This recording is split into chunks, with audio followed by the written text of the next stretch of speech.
From your side of the window, it can look almost ridiculous. The feeder is full, the seed is fresh, you just topped it up with the best intentions. And the bird still lands, freezes, grabs one single seed, and vanishes. Or it perches nearby, stares at what looks like a free buffet, and flies off as if it never cared. From inside the house, that moment seems easy to explain. Maybe the bird is picky. Maybe it is nervous. Maybe it is ungrateful. Maybe you just need to put out more. Inside the bird, that same moment may feel nothing like indecision. Its heart can be running hard. Its eyes are checking the sky, the shrub line, the window reflection, the cat route, the dominant bird on the fence, the place where a hawk came through last week, and the safest branch to flee to if all of this goes wrong in the next half second. To us, it is a feeder. To a bird, it is a food source inside a risk map. And that is why more seed is not the whole story.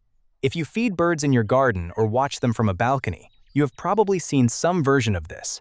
Birds that seem to ignore a full feeder. Birds that only come at certain times.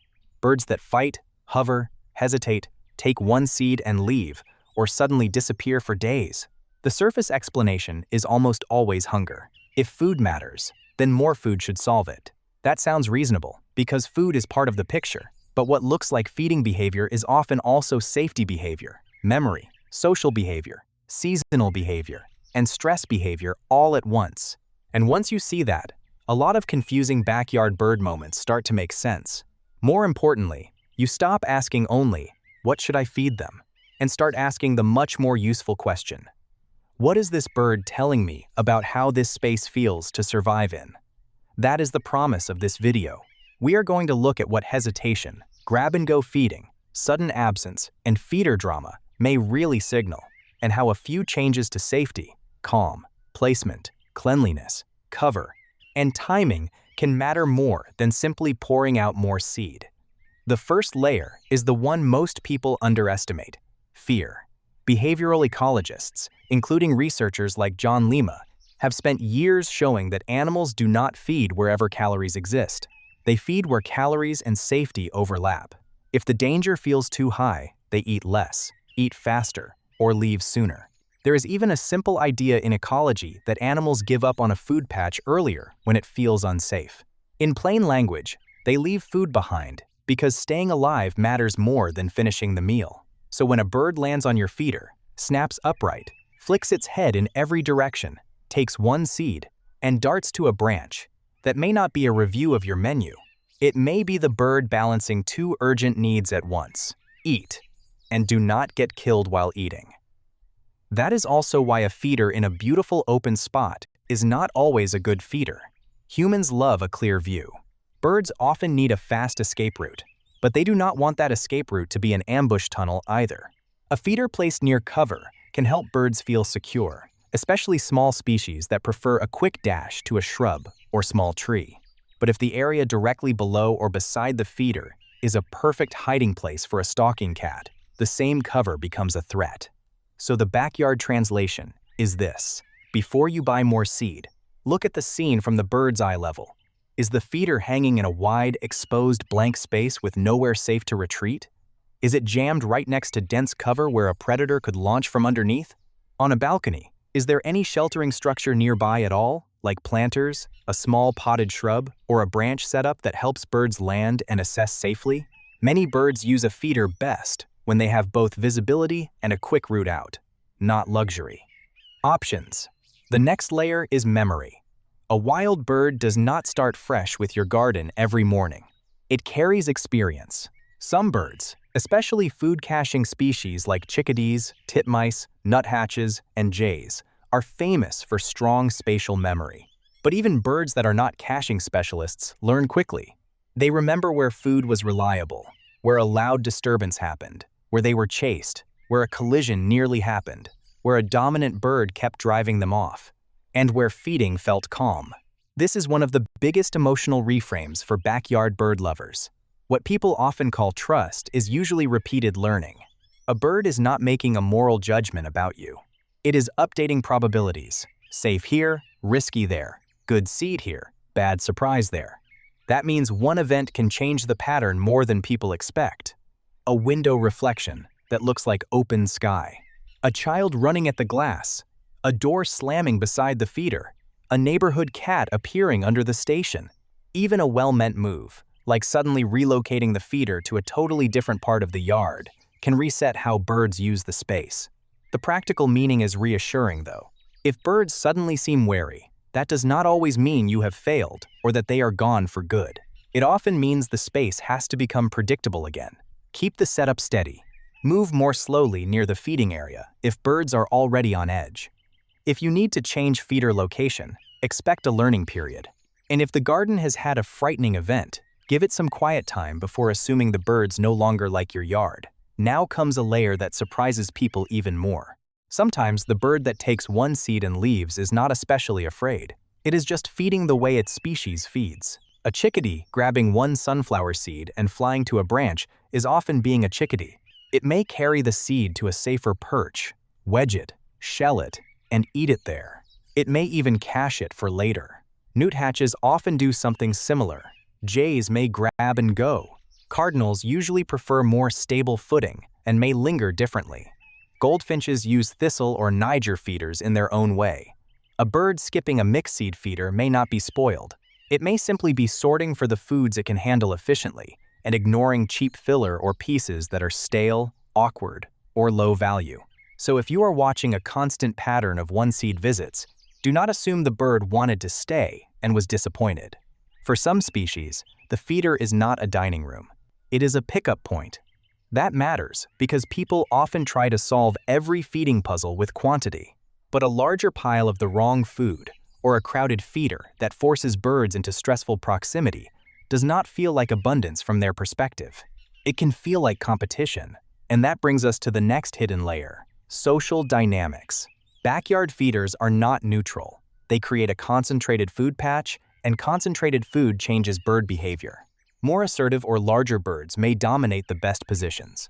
Shyer birds may hang back in nearby cover and wait for quieter moments. Subordinate individuals may feed at the edges, at dawn, or in quick bursts when the station opens up. What looks like random nervousness can actually be a social calculation. This is why one overflowing feeder can be worse than two modest, separated stations. If every bird has to funnel through the same tiny space, you increase crowding, conflict, and stress.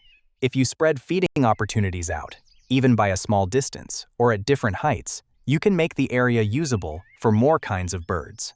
A platform feeder, a tube feeder, and a separate small station near a different patch of cover can change the social tone of a yard more than another bag of seed. And then there is the layer that saves a lot of people from unnecessary worry.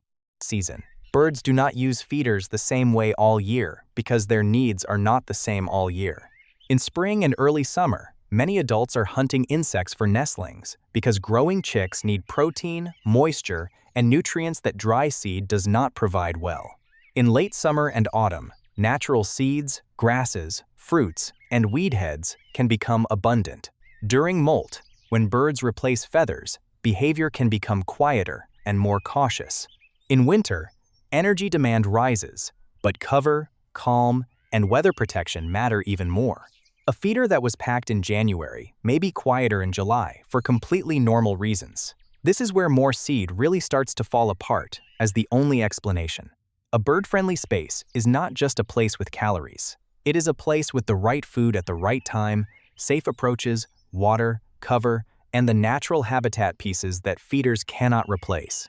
So if your garden suddenly feels emptier, ask better questions before you panic. Are there natural foods available right now? Are the birds feeding young and using more insects? Has there been a heat wave that changes activity patterns? Are they visiting at dawn and dusk more than midday? Is there fresh water nearby, or only dry seed in high temperatures? A quieter feeder does not always mean birds no longer need your yard. Sometimes it means they are using it differently. Here is the emotional shift that changes everything. The nervous bird at your feeder is not being rude. The bird that startles when you appear is not rejecting your kindness. The bird that grabs one seed and vanishes is not wasting your effort. Very often, you are watching a wild animal make a precise, fast decision inside a world full of risk. And when that bird comes back, even briefly, it has learned something important about your space.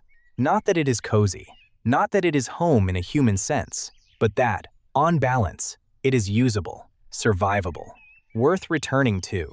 That is a much deeper relationship than most people realize. So what do you actually do with that understanding?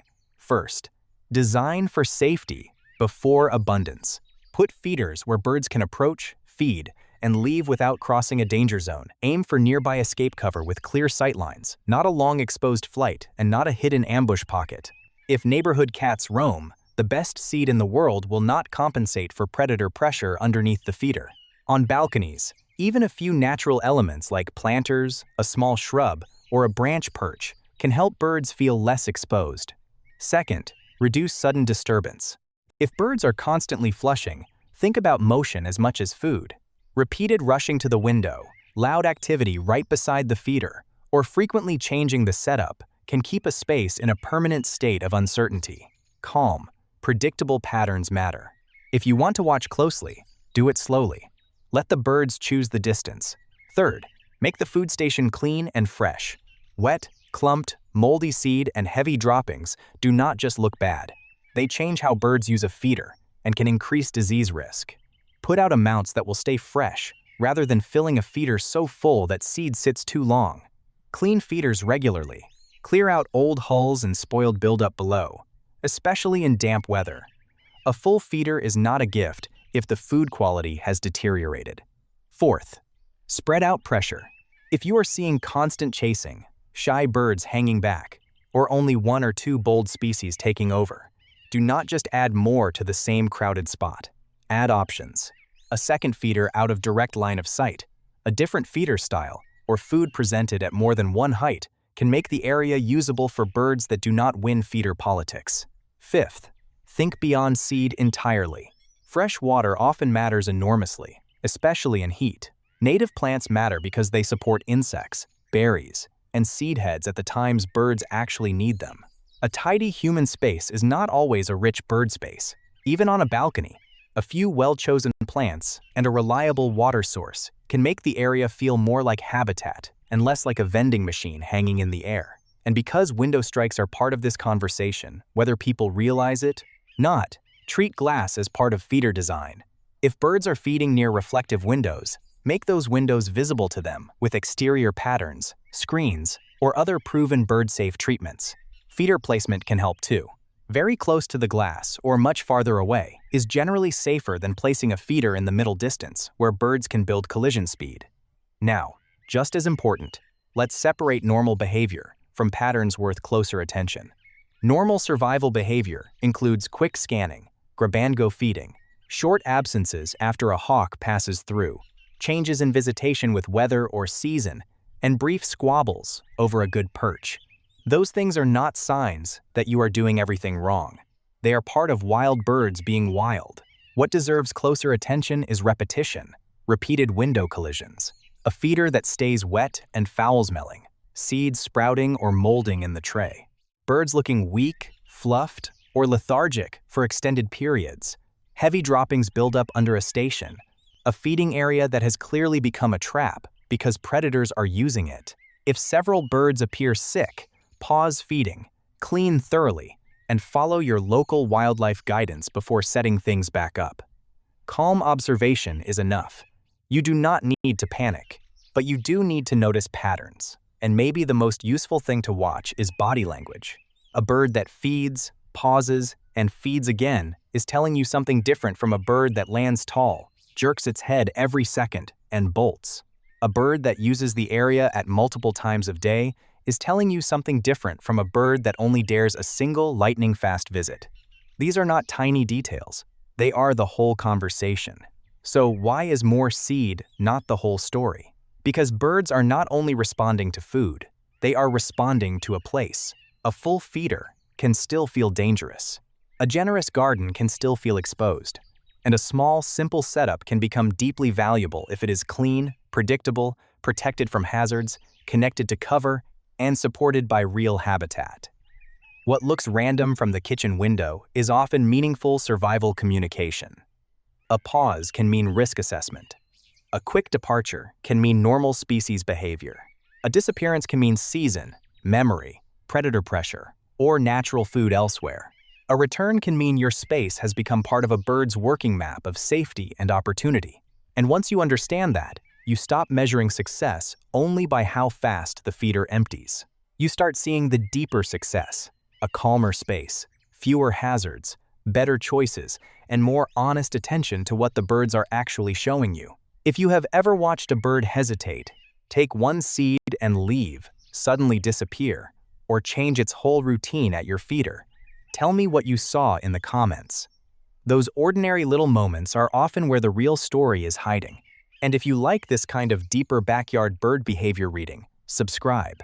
There is a lot more happening in your garden than a full feeder can explain.